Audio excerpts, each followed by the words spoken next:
ಬರೀ ದೆಹಲಿಯಲ್ಲಿ ಮಾತ್ರ ಅಲ್ಲ, ನಮ್ಮ ರಾಜ್ಯದಲ್ಲೂ ಕೂಡ, ಅದರಲ್ಲೂ ಬೆಂಗಳೂರಿನಲ್ಲೂ ಕೂಡ ಗಣರಾಜ್ಯೋತ್ಸವದ ಸಂಭ್ರಮ ಸಡಗರ ಮನೆ ಮಾಡಿದೆ. ಬೆಂಗಳೂರಿನಲ್ಲಿ ಗಣರಾಜ್ಯೋತ್ಸವಕ್ಕೆ ಸಕಲ ರೀತಿಯ ಸಿದ್ಧತೆಗಳಾಗಿದೆ. ಮಾಣಿಕ್ ಷಾ ಪರೇಡ್ ಮೈದಾನದಲ್ಲಿ ಭರ್ಜರಿ ಸಿದ್ಧತೆಗಳಾಗಿದೆ. ಇಲ್ಲಿ ರಾಜ್ಯಪಾಲ ತಾವರ್ ಚಂದ್ ಗೆಹ್ಲೋಟ್ ಅವರು ಬಂದು ಧ್ವಜಾರೋಹಣ ನೆರವೇರಿಸ್ತಾರೆ. ಅದಕ್ಕೆ ಸಂಬಂಧಪಟ್ಟಂತ ಎಲ್ಲಾ ರೀತಿಯ ಸಿದ್ಧತೆಗಳಾಗಿದೆ. CM Siddaramaiah, DCM DK Shivakumar ಸೇರಿ ಹಲವು ಗಣ್ಯರು ಈ ಕಾರ್ಯಕ್ರಮದಲ್ಲಿ ಭಾಗಿಯಾಗ್ತಾರೆ.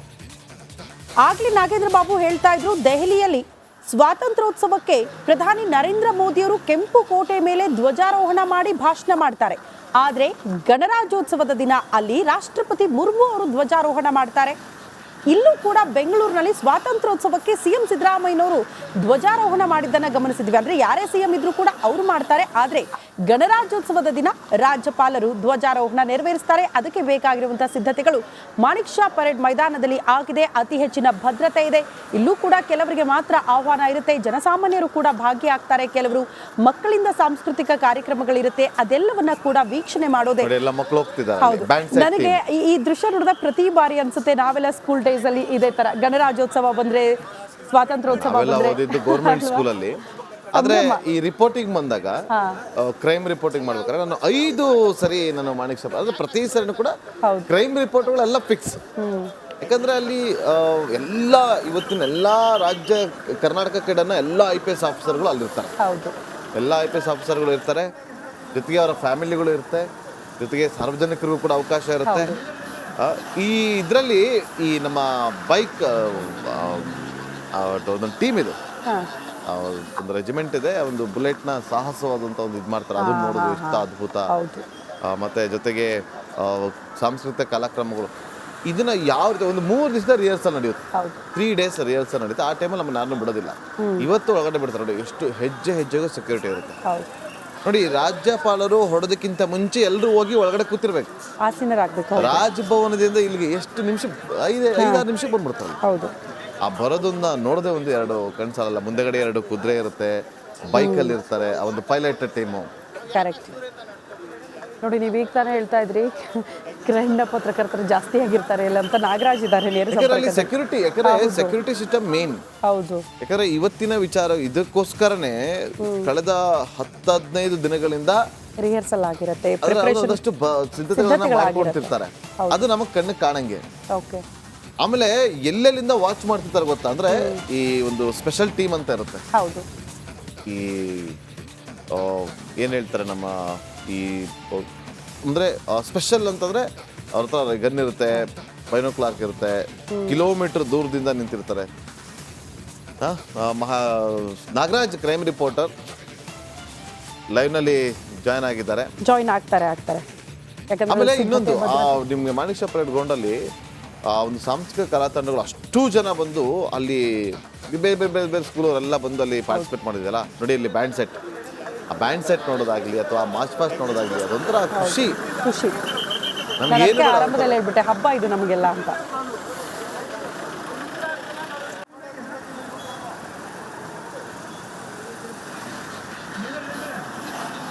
ಬರೀ ದೆಹಲಿಯಲ್ಲಿ ಮಾತ್ರ ಅಲ್ಲ, ನಮ್ಮ ರಾಜ್ಯದಲ್ಲೂ ಕೂಡ, ಅದರಲ್ಲೂ ಬೆಂಗಳೂರಿನಲ್ಲೂ ಕೂಡ ಗಣರಾಜ್ಯೋತ್ಸವದ ಸಂಭ್ರಮ ಸಡಗರ ಮನೆ ಮಾಡಿದೆ.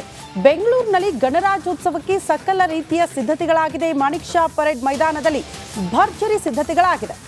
ಇಲ್ಲಿ ರಾಜ್ಯಪಾಲ ತಾವರ್ ಚಂದ್ ಗೆಹ್ಲೋಟ್ ಅವರು ಬಂದು ಧ್ವಜಾರೋಹಣ ನೆರವೇರಿಸ್ತಾರೆ. ಅದಕ್ಕೆ ಸಂಬಂಧಪಟ್ಟಂತ ಎಲ್ಲಾ ರೀತಿಯ ಸಿದ್ಧತೆಗಳಾಗಿದೆ. CM Siddaramaiah, DCM DK Shivakumar ಸೇರಿ ಹಲವು ಗಣ್ಯರು ಈ ಕಾರ್ಯಕ್ರಮದಲ್ಲಿ ಭಾಗಿಯಾಗ್ತಾರೆ. ಆಗ್ಲಿ ನಾಗೇಂದ್ರ ಬಾಬು ಹೇಳ್ತಾ ಇದ್ರು, ದೆಹಲಿಯಲ್ಲಿ ಸ್ವಾತಂತ್ರ್ಯೋತ್ಸವಕ್ಕೆ ಪ್ರಧಾನಿ ನರೇಂದ್ರ ಮೋದಿಯವರು ಕೆಂಪು ಕೋಟೆ ಮೇಲೆ ಧ್ವಜಾರೋಹಣ ಮಾಡಿ ಭಾಷಣ ಮಾಡ್ತಾರೆ. ಆದ್ರೆ ಗಣರಾಜ್ಯೋತ್ಸವದ ದಿನ ಅಲ್ಲಿ ರಾಷ್ಟ್ರಪತಿ ಮುರ್ಮು ಅವರು ಧ್ವಜಾರೋಹಣ ಮಾಡ್ತಾರೆ.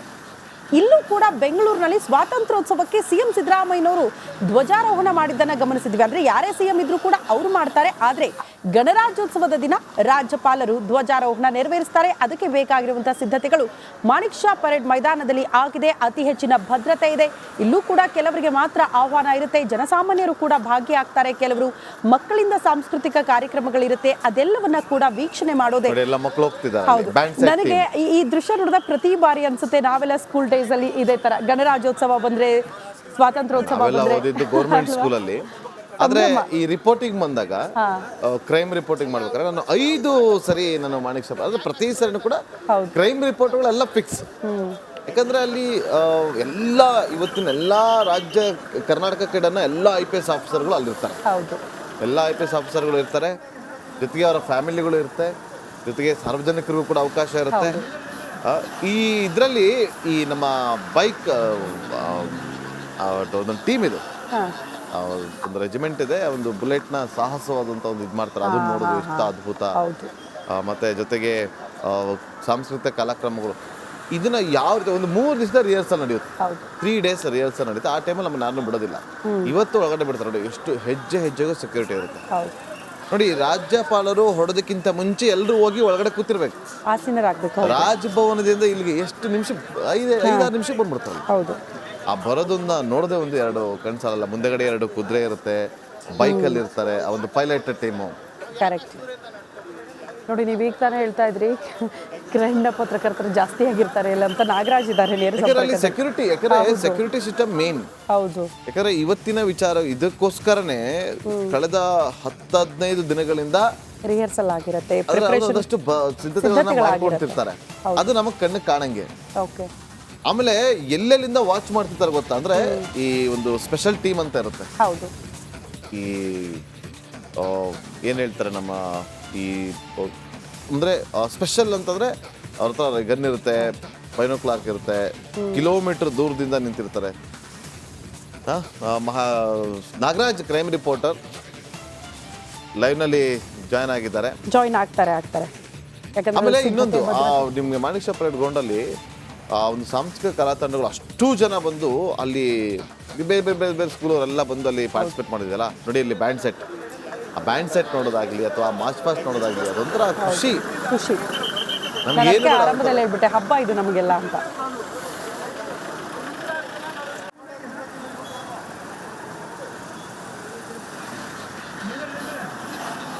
ಬರೀ ದೆಹಲಿಯಲ್ಲಿ ಮಾತ್ರ ಅಲ್ಲ, ನಮ್ಮ ರಾಜ್ಯದಲ್ಲೂ ಕೂಡ, ಅದರಲ್ಲೂ ಬೆಂಗಳೂರಿನಲ್ಲೂ ಕೂಡ ಗಣರಾಜ್ಯೋತ್ಸವದ ಸಂಭ್ರಮ ಸಡಗರ ಮನೆ ಮಾಡಿದೆ.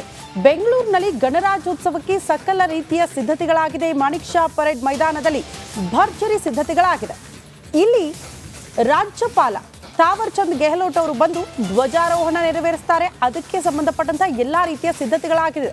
CM Siddaramaiah, DCM DK Shivakumar ಸೇರಿ ಹಲವು ಗಣ್ಯರು ಈ ಕಾರ್ಯಕ್ರಮದಲ್ಲಿ ಭಾಗಿಯಾಗ್ತಾರೆ. ಆಗ್ಲಿ ನಾಗೇಂದ್ರ ಬಾಬು ಹೇಳ್ತಾ ಇದ್ರು, ದೆಹಲಿಯಲ್ಲಿ ಸ್ವಾತಂತ್ರ್ಯೋತ್ಸವಕ್ಕೆ ಪ್ರಧಾನಿ ನರೇಂದ್ರ ಮೋದಿಯವರು ಕೆಂಪು ಕೋಟೆ ಮೇಲೆ ಧ್ವಜಾರೋಹಣ ಮಾಡಿ ಭಾಷಣ ಮಾಡ್ತಾರೆ. ಆದರೆ ಗಣರಾಜ್ಯೋತ್ಸವದ ದಿನ ಅಲ್ಲಿ ರಾಷ್ಟ್ರಪತಿ ಮುರ್ಮು ಅವರು ಧ್ವಜಾರೋಹಣ ಮಾಡ್ತಾರೆ. ಇಲ್ಲೂ ಕೂಡ ಬೆಂಗಳೂರಿನಲ್ಲಿ ಸ್ವಾತಂತ್ರ್ಯೋತ್ಸವಕ್ಕೆ ಸಿಎಂ ಸಿದ್ದರಾಮಯ್ಯನವರು ಧ್ವಜಾರೋಹಣ ಮಾಡಿದ್ದನ್ನು ಗಮನಿಸಿದ್ವಿ. ಅಂದ್ರೆ ಯಾರೇ ಸಿಎಂ ಇದ್ರೂ ಕೂಡ ಅವರು ಮಾಡ್ತಾರೆ. ಆದರೆ ಗಣರಾಜ್ಯೋತ್ಸವದ ದಿನ ರಾಜ್ಯಪಾಲರು ಧ್ವಜಾರೋಹಣ ನೆರವೇರಿಸ್ತಾರೆ. ಅದಕ್ಕೆ ಬೇಕಾಗಿರುವಂತಹ ಸಿದ್ಧತೆಗಳು ಮಾಣಿಕ್ ಷಾ ಪರೇಡ್ ಮೈದಾನದಲ್ಲಿ ಆಗಿದೆ. ಅತಿ ಹೆಚ್ಚಿನ ಭದ್ರತೆ ಇದೆ. ಇಲ್ಲೂ ಕೂಡ ಕೆಲವರಿಗೆ ಮಾತ್ರ ಆಹ್ವಾನ ಇರುತ್ತೆ, ಜನಸಾಮಾನ್ಯರು ಕೂಡ ಭಾಗಿಯಾಗ್ತಾರೆ. ಕೆಲವರು ಮಕ್ಕಳಿಂದ ಸಾಂಸ್ಕೃತಿಕ ಕಾರ್ಯಕ್ರಮಗಳಿರುತ್ತೆ, ಅದೆಲ್ಲವನ್ನ ಕೂಡ ವೀಕ್ಷಣೆ ಮಾಡೋದೇ. ನನಗೆ ಈ ದೃಶ್ಯ ನೋಡಿದ ಪ್ರತಿ ಬಾರಿ ಅನ್ಸುತ್ತೆ, ನಾವೆಲ್ಲ ಸ್ಕೂಲ್ ಡೇಸ್ ಅಲ್ಲಿ ಇದೇ ತರ ಗಣರಾಜ್ಯೋತ್ಸವ ಬಂದ್ರೆ, ಸ್ವಾತಂತ್ರ್ಯೋತ್ಸವ ಬಂದ್ರೆ ಗೌರ್ಮೆಂಟ್ ಸ್ಕೂಲ್ ಅಲ್ಲಿ. ಆದ್ರೆ ಈ ರಿಪೋರ್ಟಿಂಗ್ ಬಂದಾಗ ಕ್ರೈಮ್ ರಿಪೋರ್ಟಿಂಗ್ ಮಾಡ್ಬೇಕಾದ್ರೆ ನಾನು 5 ಸರಿ ನಾನು ಮಾಣಿಕ್ ಶಾಪ್ ಅಂದ್ರೆ ಪ್ರತಿ ಸರಿನೂ ಕೂಡ ಕ್ರೈಮ್ ರಿಪೋರ್ಟ್ಗಳೆಲ್ಲ ಫಿಕ್ಸ್. ಯಾಕಂದ್ರೆ ಅಲ್ಲಿ ಎಲ್ಲ ಇವತ್ತಿನ ಎಲ್ಲಾ ರಾಜ್ಯ ಕರ್ನಾಟಕ ಕಡೆನ ಎಲ್ಲ IPS ಆಫೀಸರ್ಗಳು ಅಲ್ಲಿರ್ತಾರೆ. ಎಲ್ಲ IPS ಆಫೀಸರ್ಗಳು ಇರ್ತಾರೆ, ಜೊತೆಗೆ ಅವರ ಫ್ಯಾಮಿಲಿಗಳು ಇರುತ್ತೆ, ಜೊತೆಗೆ ಸಾರ್ವಜನಿಕರಿಗೂ ಕೂಡ ಅವಕಾಶ ಇರುತ್ತೆ. ಈ ಇದರಲ್ಲಿ ಈ ನಮ್ಮ ಬೈಕ್ ಒಂದು ಟೀಮ್ ಇದು, ಒಂದು ರೆಜಿಮೆಂಟ್ ಇದೆ, ಒಂದು ಬುಲೆಟ್ನ ಸಾಹಸವಾದಂಥ ಒಂದು ಇದು ಮಾಡ್ತಾರೆ. ಅದನ್ನ ನೋಡೋದು ಎಷ್ಟು ಅದ್ಭುತ. ಮತ್ತೆ ಜೊತೆಗೆ ಸಾಂಸ್ಕೃತಿಕ ಕಾರ್ಯಕ್ರಮಗಳು ಇದನ್ನ ಯಾವ ರೀತಿ ಒಂದು 3 ದಿವಸದ ರಿಹರ್ಸಲ್ ನಡೆಯುತ್ತೆ, 3 days ರಿಹರ್ಸಲ್ ನಡೆಯುತ್ತೆ. ಆ ಟೈಮಲ್ಲಿ ನಮ್ಮನ್ನು ಯಾರನ್ನೂ ಬಿಡೋದಿಲ್ಲ.